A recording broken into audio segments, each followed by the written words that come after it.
नमस्कार मित्रांनो, मी Yogesh Mane ignite academy मध्ये तुमचं सर्वांचं स्वागत करतो. मित्रो, पहिले तर तुम्हाला प्रजासत्ताक दिनाच्या सर्वांना हार्दिक शुभेच्छा देतोय.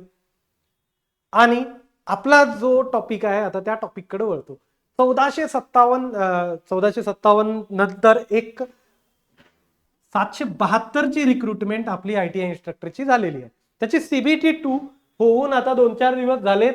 बरेच जण म्हणतात की सरचा आणखीन व्हिडिओ आला नाही. तो व्हिडिओ यासाठी मी थांबवून ठेवला होता की जसं 1457 ला प्रचंड क्राऊड होता, तर बऱ्याच जणांचे मला फटाफट फीडबॅक मिळाले होते.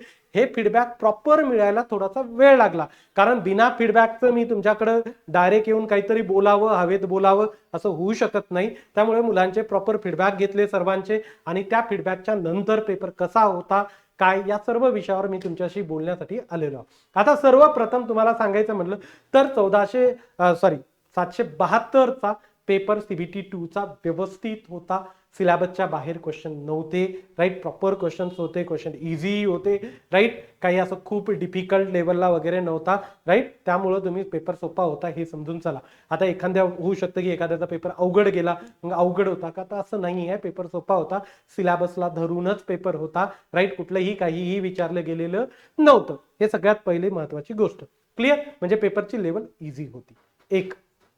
आता दुसरा प्रश्न की कट ऑफ किती जाईल, तर कट ऑफ मला तुम्हाला आज सांगणं अवघड आहे, राईट. रिस्पॉन्स शीट येऊ द्या, रिस्पॉन्स शीट आल्यानंतर, कारण कसं आहे की स्कॅटर्ड मॉब आहे, राईट. का एक्सपिरियन्स मॅन्डेटरी होता काहींना, तर एक्सपिरियन्स मॅन्डेटरी होता, तर मग ते सर्व लोक येणं, त्यांचे तसे फीडबॅक मिळणं, हे. आणि प्रत्येकाला काय वाटतं की माझा हा क्वेश्चन बरोबर आहे, तो बरोबर आहे, तो बरोबर आहे, तो बरोबर आहे, राईट. त्यामुळे लोकांनाही थोडी आयडिया नसते की एक्झॅक्टली आपला स्कोर काय येतोय, कितीपर्यंत जाऊ शकतो. क्लिअर?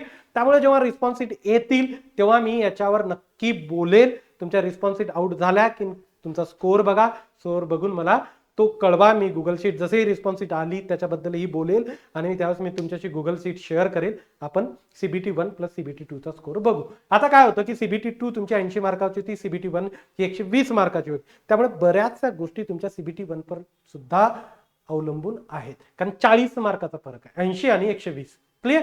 त्यामुळे बऱ्याच लोकांनी तिथं कव्हर केलं असेल तर त्यांना डेफिनेटली बेनिफिट इकडे मिळेल. पण 1457 सारखं होणार नाही की 170च्या पुढं खूप जण, राईट. असं नाही होणार.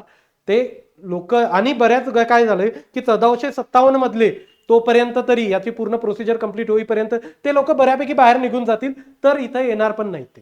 क्लिअर? त्यामुळे या बऱ्याचशा गोष्टींचं तुम्हाला ऍडव्हान्टेज होणारच आहे. क्लिअर? फक्त थोडासा वेट करावा लागेल. त्यांची प्रोसिजर चालूच आहे, राईट. काही त्यांच्या प्रोसिजरमध्ये बऱ्याचशा कोर्ट केसेस वगैरेच्या अडचणी आलेल्याच आहेत. क्लिअर? त्यामुळे त्यांची झाली कीनच मग तुमच्याबद्दलचाही काही असा प्रोसिजरचा विचार होईल, जॉईनिंगचा विचार होईल, राईट. थोडासा वेळ लागणार आहे, त्यामुळे तुम्हाला पेशन्स ठेवावे लागतील. क्लिअर? हे रिस्पॉन्स शीट काही दिवसात येऊन जाईल. ओके, होऊ शकतं की एखाद्या वीकमध्ये रिस्पॉन्स शीट तुम्हाला मिळून पण जातील. क्लिअर? तर रिस्पॉन्स शीट ही लवकरच येतील. रिस्पॉन्स शीट आल्यानंतर मी तुमच्याकडून फीडबॅक घेईल, किती कोणाला मार्क येतात त्यानुसार मी तुम्हाला कट ऑफ सांगेल. पण सध्या एवढं लक्षात ठेवा की पेपर चांगले होते, राईट. इझी होता. आता हा पेपर बराच CBT2 बरंच लांबलेलं होतं. क्लिअर? मी तरी तुम्हाला 1.5-2 महिने अगोदर सांगितलं होतं की याची डेट आता जवळपास फिक्स झालेली आहे, जानेवारीच्या या तारखेला असेल. क्लिअर? आता तुम्ही याच्यावरून फोकस काढून तुम्ही तुमच्या बाकीच्या एक्झामवर लक्ष द्या. बाकी येणारे अपडेट मी तुमच्यासाठी घेऊन येत जाईल. आता होतं कसं की थोडंफार या 1457 पेक्षा या 772 साठी थोडासा वेळ लागतो. क्लिअर?